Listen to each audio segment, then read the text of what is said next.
ఒకసారి ఊహించండి, మీరు రోజు జీవిస్తున్న ఆధునిక నగరంలో ట్రాఫిక్ జాములు, వరదలు, నీటి కొరత, కాలుష్యం, చెత్త సమస్యలు చూస్తుంటారు. ప్రపంచంలోని అత్యాధునిక నగరాలు కూడా ఈ సమస్యలతో పోరాడుతున్నాయి. కానీ వేల సంవత్సరాల క్రితం కంప్యూటర్లు లేవు, క్రేన్లు లేవు, సిమెంట్ లేదు, విద్యుత్ లేదు.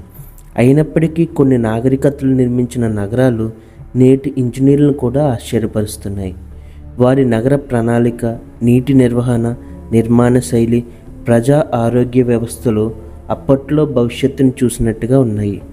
ఈరోజు ప్రపంచ చరిత్రలో అత్యంత తెలివిగా నిర్మించబడిన 7 ప్రాచీన నగరాల గురించి తెలుసుకుందాం. అందులో మొదటిది మొహంజదారో. సుమారు 4600 సంవత్సరాల క్రితం నేటి పాకిస్తాన్లో ఒక అద్భుతమైన నగరం ఉండేది.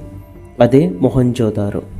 ఈ నగరాన్ని చూసిన పురావస్తు శాస్త్రవేత్తలు మొదట ఆశ్చర్యపోయింది దీని ప్రణాళికను చూసే. మొత్తం నగరం గ్రిడ్ సిస్టంలో నిర్మించబడింది. అంటే అన్ని వీధులు ఒకదానికొకటి 90 డిగ్రీల కోణాలతో కలుస్తాయి.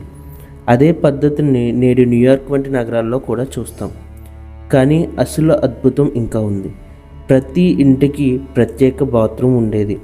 ఆ బాత్రూమ్ నుంచి వచ్చే మురుగునీరు ఇటుకలతో నిర్మించిన భూగర్భ డ్రైనేజ్ వ్యవస్థలోకి వెళ్ళేది. ఆ కాలువలకు శుభ్రం చేయడానికి ప్రత్యేక మూతలు కూడా ఉండేవి. అంటే నేడు మనం ఉపయోగిస్తున్న మున్సిపల్ డ్రైనేజ్ సిస్టమ్ లాంటి ఆలోచన అప్పట్లోనే అమల్లో ఉంది. వేల సంవత్సరాల క్రితం ప్రజల ఆరోగ్యం, పరిశుభ్రత గురించి ఎంత శ్రద్ధ చూపించడం నిజంగానే ఆశ్చర్యం. ఇక రెండవది ప్రాచీన రోమ్. ఇప్పుడు మనం రోమ్కి వెళ్దాం. రోమన్లో ఒక విషయాన్ని చాలా బాగా అర్థం చేసుకున్నారు. నీరు ఉంటేనే నాగరికత బతుకుతుంది. అందుకే వారు వందల కిలోమీటర్ల దూరం నుంచి నీటిని తీసుకురావడానికి భారీ అక్వెడక్టులను నిర్మించారు. కొన్ని అక్వెడక్టులు 80 నుంచి 100 కిలోమీటర్ల వరకు నీటిని కేవలం గురుత్వాకర్షణ శక్తితోనే తీసుకొచ్చేవి. ఎక్కడా మోటార్ లేదు, ఎక్కడా విద్యుత్ లేదు, కేవలం సరైన ఇంజనీరింగ్ మాత్రమే. ఇంకో గొప్ప విషయం ఏమిటంటే రోమన్లో ఉపయోగించిన అగ్నిపర్వత బూడితో తయారైన కాంక్రీట్ ఇప్పటికీ బలంగా ఉంది. ఇప్పటి కొన్ని ఆధునిక భవనాలు 100 సంవత్సరాల్లోనే పాడవుతుంటే రోమన్ల నిర్మాణాలు 2000 సంవత్సరాల తర్వాత కూడా నిలబడి ఉన్నాయి. ఇక మూడవది టియోటిహువాకన్. మెక్సికోలో ఉన్న టియోటిహువాకన్ ప్రపంచంలోనే అత్యంత రహస్యమైన నగరాల్లో ఒకటి. ఇక్కడ ఒకప్పుడు 2 లక్షల పైగా ప్రజలు నివసించారని చరిత్రకారులు భావిస్తారు. ఆ కాలానికి అది ప్రపంచంలోని అతిపెద్ద నగరాల్లో ఒకటి. ఈ నగరంలో ఉన్న అవెన్యూ ఆఫ్ ద డెడ్ అనే ప్రధాన రహదారి సూర్యుడు, చంద్రుడు మరియు నక్షత్రాల స్థానాలను దృష్టిలో పెట్టుకుని నిర్మించబడిందని పరిశోధకులు భావిస్తారు. ఇక్కడ భారీ పిరమిడ్లు నిర్మించడానికి లక్షల టన్నుల రాళ్లను ఎలాంటి ఆధునిక యంత్రాలు లేకుండా తరలించడం ఇప్పటికీ ఒక మిస్టరీగానే ఉంది. ఇక నాలుగవది బాబిలోన్. బాబిలోన్ చరిత్రలో ఎన్నోసార్లు వినే పేరు. కానీ అది ఎందుకు అంత గొప్ప నగరమో చాలామందికి తెలియదు. ఈ నగరాన్ని చుట్టూ 2 భారీ రక్షణ గోడలు ఉండేవి. అంతేకాదు యూఫ్రటీస్ నదిని ఉపయోగించి కాలువ వ్యవస్థను నిర్మించారు. ఈ కాలువలు వ్యవసాయానికి, త్రాగునీటికి, రవాణాకు ఉపయోగపడేవి. ఇక ఇదే కారణంగా ఎడారి ప్రాంతంలో కూడా ఒక భారీ నాగరికత అభివృద్ధి చెందింది. ప్రపంచంలోని 7 అద్భుతాల్లో ఒకటిగా చెప్పబడే హ్యాంగింగ్ గార్డెన్ కూడా బాబిలోన్లోనే ఉండవచ్చని కొందరు చరిత్రకారులు నమ్ముతున్నారు. ఇక ఐదవది అలెగ్జాండ్రియా. అలెగ్జాండర్ ది గ్రేట్ స్థాపించిన అలెగ్జాండ్రియా నగరం కేవలం ఒక పోర్ట్ సిటీ మాత్రమే కాదు, ఇది ప్రపంచ విజ్ఞాన కేంద్రం.